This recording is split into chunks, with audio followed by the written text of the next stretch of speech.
Okay, so I gotta keep it real. For the longest time, ever since this whole little mini arc started of them trying to bring back Deku, but in particular, the last few chapters where Class 1A was basically essentially pleading with the people that are staying in the UA stronghold, you know, the school now that basically was turned into Fort Knox thanks to the principal.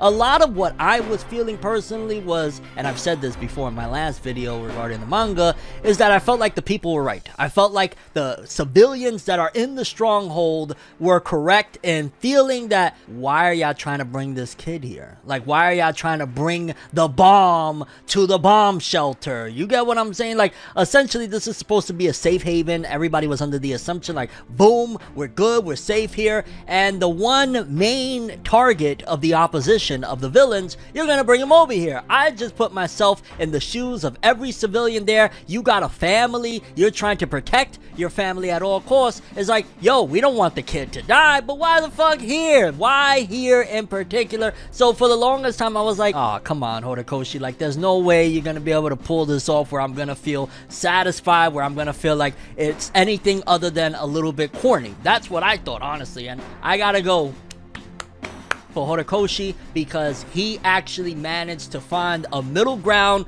that even for myself, that I was very much so doubting what would be the outcome of all of this, he actually made it palatable. He actually made it feel like, okay, this is kind of a happy medium. I actually can sit and rock with what he actually created here because it didn't feel too much like unrealistic, like, hey, you know, the people bent their will to the point of saying screw my family. So we're gonna get into it in terms of how it was done, how the happy medium came to be in terms of the civilians coming to grips with, yo, Class 1A is having Deku here one way or other. But yeah, it also seems as though we're putting that behind us as well moving forward thanks to that ending of the latest chapter with Aizawa. We got a lot to talk about. Without further ado, people, let's talk a little bit of that My Hero Academia. Let's do it. No matter how you move, get it done. No matter how you move, get it done. No matter how you move, get it done. No matter how you move, get it done.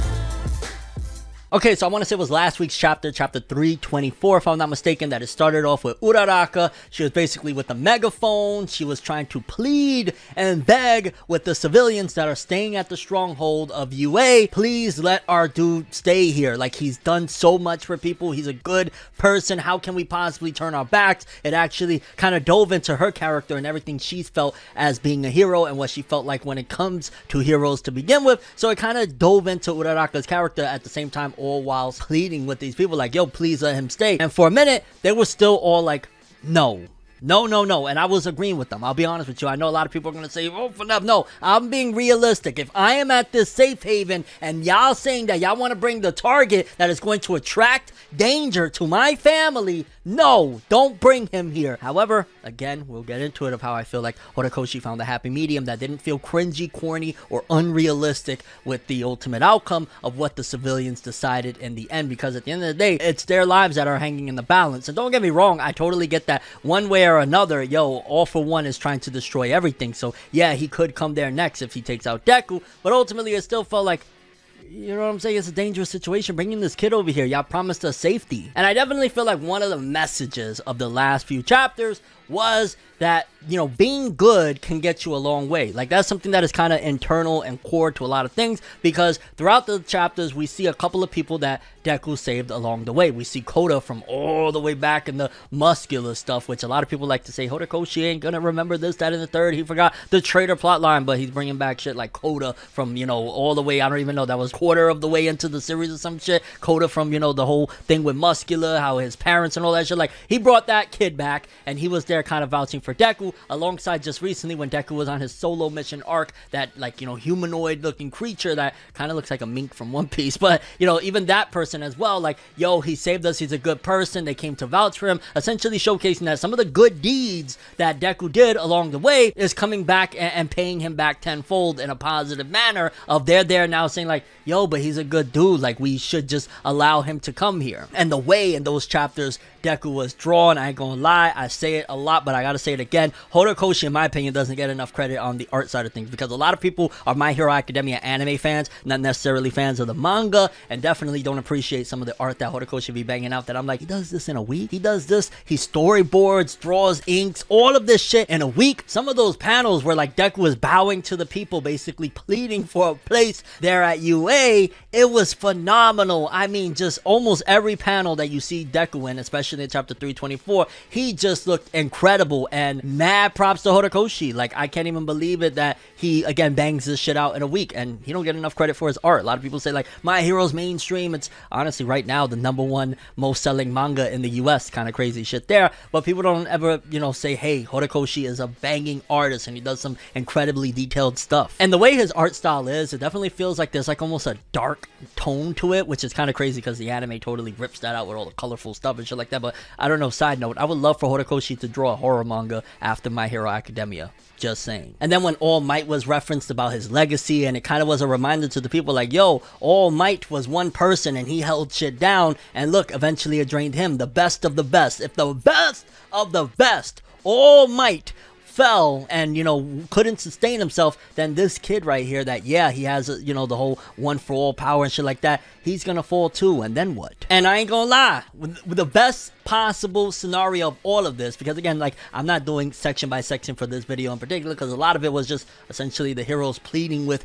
people, and in particular a lot of the class 1A characters pleading with these people, please let him stay, please let him stay. It almost felt like, you know, when you was a kid and you begged your parents to let your friends stay over and shit like that, something like that. But the compromise that Horikoshi came with, again, I feel like it was very realistic, and it satisfied me, because I wasn't liking where it was going. I felt like, oh no, they're just gonna say, we've had a change of heart, we love you, Deku, we're gonna die for you, when again, like, yo, you're still gotta protect your family at the end of the day. I'm not gonna lie, if it's me and mine or some random fucking kid, it's me and mine. That's it. It is what it is. Not saying that I'm going to purposely hurt this kid, but you gotta protect yours. However, again, the compromise that was made, that, well, he's not trying to come up in here and kick his feet up, he just needs to rest. Look at him, he's ragged, he looks all messed up, he's been saving people, these people are vouching that he is a true to blue hero in a time where all these heroes are putting down their capes. They wasn't real ones to begin with. A lot of what Stain was kind of preaching, which I would love for Stain to show up and say, you hypocrite. Like, yo, that would have been an epic twist now that I think about it, if instead of the people coming around to saying, yo, if he's just gonna rest up and bounce, no problem. Which again, I like that solution. I think that was a fair trade in the midst of how complicated the situation was. But imagine Stain showed up and just started attacking motherfuckers. You hypocritical motherfuckers, he's a real hero. That shit would have been lit. I would have been going crazy, because again, Horikoshi set up that Stain was watching Deku and All Might, and he's probably still lurking around there. What is he doing? What is going to be his thing? Like, it would be crazy if him and Stain, like Deku and Stain, run together. I want to see that happen. I think Stain would definitely, because remember even way back when he said that Deku embodied what a true hero is, Stain would rock with him. And who would be the sidekick though? Would it be Deku or Stain? That's something I felt was missed in the whole Deku solo hero shit. That would have been dope if he would have kind of almost interned essentially with a vigilante like Stain, although I guess the people would have looked at it a certain way, like, yo, you running with a criminal that's escaped. So I don't know. And I mean, I guess still technically they would also feel that way, like, yo, y'all know that Stain is a criminal, right? How is this kid going with him? But anyway, back to it. I don't know, I felt like they did a good job. I felt like Horikoshi came to a resolution that didn't make me pissed off, didn't make me feel like this corny ass shit, because again, they're like, we see this kid, we see this dude, he looks like shit, okay? He looks like he bathed in pig shit. How can we just throw him out there when he's a hero and he's a real one, and we got few and far between to actually call a real hero? Come here, kid, we'll let you bathe, we'll let you relax a little bit, but then you gotta get the fuck out. You gotta go, fam. Like, even in Shiketsu High, they ain't gonna let you in that bitch, right? Because they're gonna feel the same way. Yeah, rest up, relax, get better, and get out. That was a fair trade. Honestly, I feel like Horikoshi did a great job in that aspect of finding a happy medium of not completely having these people sell out their own families for a stranger, and at the same time also having, like, yo, the heroes were begging and pleading like keep sweat, and it just made it more palatable. Honestly, it made it less cringy. Like, don't get me wrong, I felt sympathetic towards Deku and all this because I could kind of put myself in those shoes as well. Like, imagine, like, yo, you need help right now. You really messed up out here. You don't got All Might anymore. You don't got nobody. You need this safe haven because they're going to come after you. And you're there, like, at the mercy of people that are looking at you, like, get away from me. That is a very, very harsh reality that Deku was just facing. And then towards the end of the latest chapter, I believe 325, we cut to Aizawa, and I ain't gonna lie, I really like Aizawa's new design. He got the eye patch on, he got the prosthetic leg and shit. Like, Aizawa took a beating. Honestly, it's showing you remnants of, like, the war that we just had in the, last couple arcs before, everything happened. There was cost. Like, there was a death. Aizawa, the teacher from the very beginning of the series,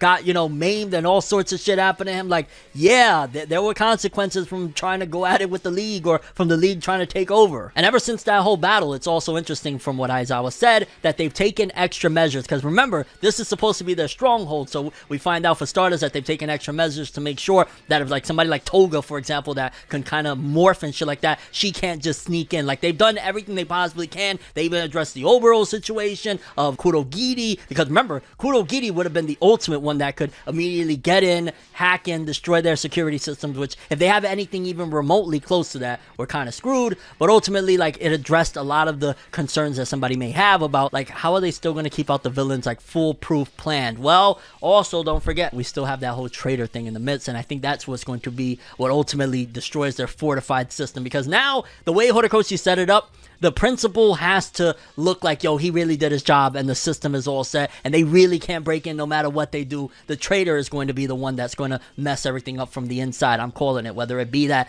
the theory going around the principal's the traitor, and that's why he set up the fortress to begin with UA and whatnot, but ultimately there's going to be a back door he left open. Whoever the traitor is, that is going to be where they're going to finally strike, and that's going to be very devastating, honestly. Like, I don't know why I just thought of, remember the episode of Teen Titans where Terra let the, security system, so Slade and them could attack Titan's tower?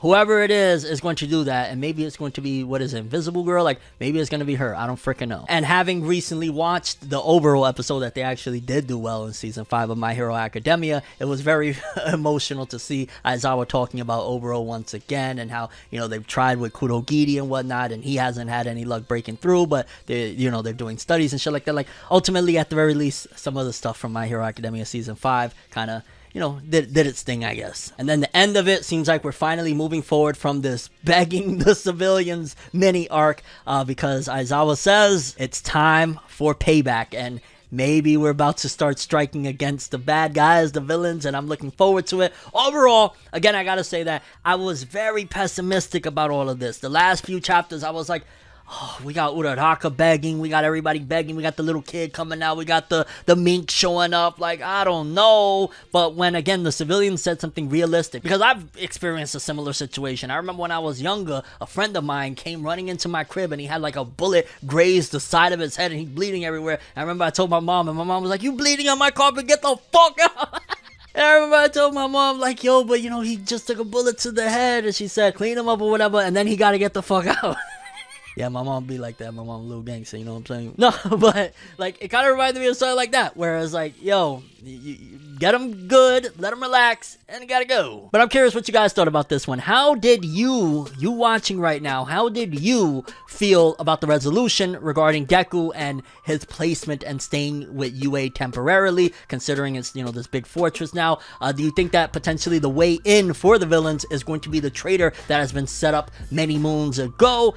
Your thoughts on Aizawa's badass character design. Aizawa looking like a beast, and your overall thoughts and expectations for the My Hero Academia manga with chapter 326 and beyond. It looks like we're about to kick into high gear again. It's time for payback. But that's all I have for this one. Thanks for watching. Hope you enjoyed. If you liked anything I had to say or enjoyed the video, drop me a like. I'd greatly appreciate it. And if you want more from me, make sure to subscribe. Follow me on Twitter, Instagram. Hit that bell to get all notifications. And if you want to follow any of my other social media, links are in the description below. I'm from the world, and as always, people, have an awesome day. And remember the golden rule: anime and manga for life. Bye. Have an awesome day. Peace in. And one more time, I ain't gonna lie, Aizawa got me kind of hype again for My Hero's manga. Like, it was a little shaky for the last few weeks, whatever, but it's time for payback, and I'm all here for it, baby. Let's do it.